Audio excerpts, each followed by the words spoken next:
Bugün dekabrın 25-də 1-ci Qarabağ müharibəsində Fərrux Dağı, Qızyataq və Gülyataq kəndləri uğrunda döyüşlərdə iştirak edərək qəhrəmanlıq göstərmiş, Qazancılar kəndi ətrafında gedən şiddətli döyüşlərdə şəhid olmuş şəhid Sulduz Zahirəliyevin doğum günündə ailəsi tərəfindən şəhidin və eyni məzarlıqda uyuyan şəhid Elçin Mirişovun məzarları ziyarət olunmuş, hər iki məzar üzərində dalğalanan üç rəngli bayraqlar yeniləri ilə əvəz olunmuşdur.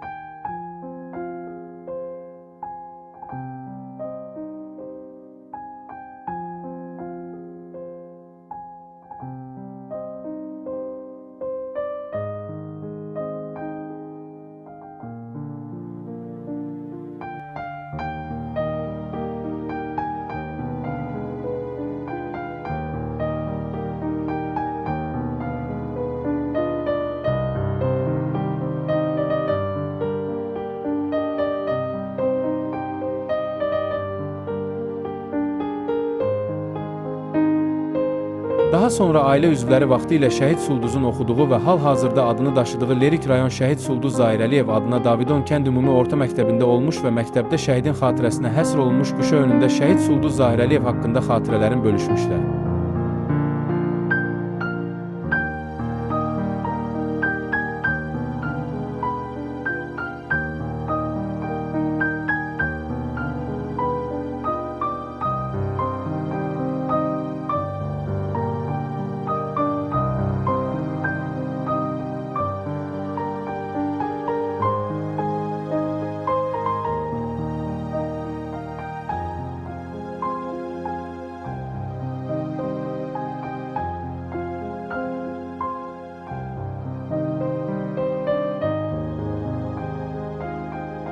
Sonra məktəbin müəllim və şagirdləri ilə birgə Sulduz Zahirəliyevin məzarı önündə ölkəmizin bütövlüyü uğrunda şəhid olmuş bütün şəhidlər bir daha anılmış və xatirə şəkilləri çəkilmişdir.